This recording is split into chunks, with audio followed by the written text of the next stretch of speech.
Meie rahvastikuministri büroos on mitmeid projekte valmimas, kuidas viia Eestis läbi edukat integratsiooni. Üks neist on lõimumiskampaania, mis peaks ühendama eestlasi ja venelasi. Legendaarne Harri Egipt tuli välja aga omapoolse ideega. Tema arvates on suurepäraseks ühenduslüliks Eesti ja vene noorte vahel tantsimine. Harri Egipti projekt kannab nime partnerite tantsumaraton Integratsiooni rulett.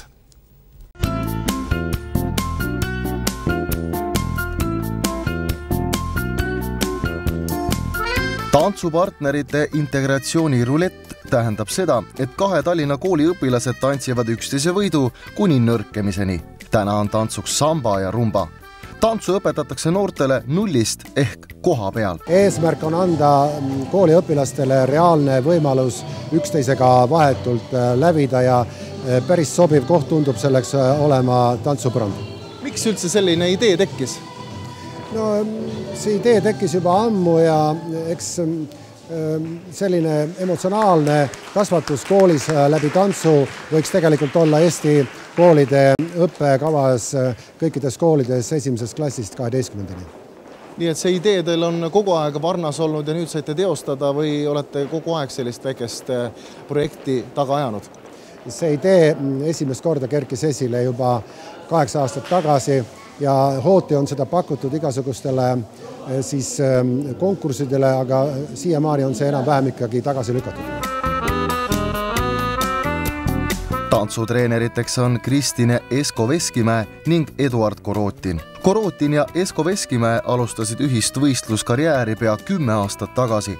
Tugev koostöö kulmineerus Euroopa meistritiitli võiduga 10 tantsus 2005. aastal. Nüüd tegelevad mõlemad tantsu õpetamisega. Millised muljed tekkisid endistel tippvõistlustantsijatel, kui projektist kuulsid? Väga meeldivat üllatust, et sellise idee peale on tuldud ja üllatust, et miks seda ei ole varem tehtud, sest see on niivõrd loogiline. Eestis nii hea positiivne asi. Ja see on nii loogiline ja ma väga loodan, et seda projekti toetatakse ja et Harri Egiptil jätkub energiat ja jätkata seda ka järgmistel aastatel. Kas Harri Egipt ütles ka, miks ta just teid välja valis? Ei, võib-olla teile meeldis, kuidas me tantsime koos. Ja seda peab Harri käest küsima.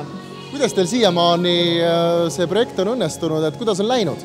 Väga hästi ja noored võtavad seda väga hästi vastu, on entusiastlikud, tõsiselt suhtuvad sellesse, nad soovivad selgeks saada ja kuluaaridest on niimoodi kuulda, et see on hästi tore viis, kuidas leida endale uusi sõpru ja tuttavaid koolides. Et Eduard, läbi tantsu on siis võimalik noori eestlasi ja venelasi ühendada? Muidugi, ja see on näha põrandal.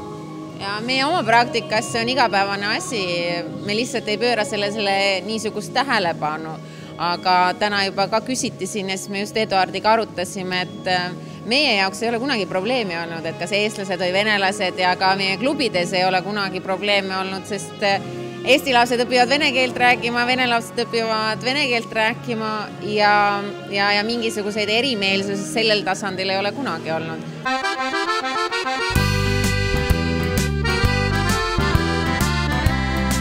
Mida aga noored ise sellisest projektist arvavad? On seal vahet siis, mis rahvusest su tantsupartner on?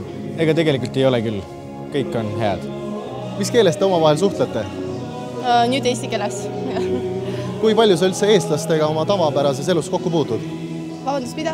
Kui palju sa eestlastega elus kokku puutud? No mul on palju sõpru, aga ei ole eriti palju ja siis projektidel, siis kui kõik koos oleme, siis aga nii palju sõpru ei ole. Millest te olete jõudnud omavahel rääkida juba? Tantsudest. No võib-olla väikest elust ja kõik. Intervjuude käigus ei saanud vahel arugi, kes on eestlane ja kes venelane. Mul on küllalt palju eestlasi sõpru ja võib-olla sellepärast mul ei ole probleemi eesti keelega. Et tegelikult sa eesti keelt õpid paremini sõprade keskel kui koolis? Jah, seda küll. Sinule ka samamoodi? Jah, samamoodi. Mis te sellest projektist arvate? See on väga hea ja huvitav ja mulle väga meeldib. Miks see projekt on hea? No sellepärast ma ei usu, et noored oskavad praegu siukse tantsu tantsida ja see on endale võimalus osata. Kas see ühendab ka venelasi ja eestlasi? Ma arvan küll, jah.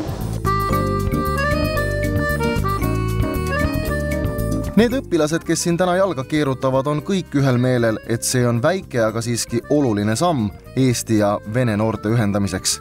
Piisab vaid küsida, milleks on vaja vene noorel eesti keelt. No miks, sest me oleme kõik Eestimaal, see on meie kodumaa ja nagu mul on ka paljud sugulased Eestimaal, aga nagu te näete, ma oskan eesti keelt väga hästi. Kuidas sa oskad nii hästi eesti keelt? Ma olin sportlane, ma käisin, olin ujuja, ja seal ma olin ainult üksinda venelane. Ja siis rääkisin ja niimoodi õppisingi ja koolis õppin. On vaja. Miks väga paljud sinu rahvuskaaslased, teised venelased ei taha absoluutselt eesti keeles kuuldagi midagi, veel vähem õppida? No seda ma ei tea, see sõltub kõik inimesest. Ma ei tea, võib-olla nendel on mingid teised huvid, ma ei tea. Sest ma arvan, et kõik me oleme siin kodanikud, inimesed, peame ka teama. Ma ei tea. Oled seda tantsuprojekti vaadanud kõrvalt, kuidas tundub? No väga hästi. Kõige parem oli minu klassi vend. Tal oli selline energia, nagu macho selline tantsis, iga tüdrukud juba lendasid seal väga hästi. See väga mulle meeldis, kuidas ta tantsib. See on teda väga palju, väga suurepärane. Nii et sa usud, et selline integratsiooniprojekt ühendab venelasi ja eestlasi? Ja, ühendab. Mulle nagu rohkem meeldisid eesti tüdrukud, kes tantsisid. Poisid, minu klassikaaslane, aga seal üks tüdruk oli ka eestlane. Ma ei tea teda, aga tantsib super.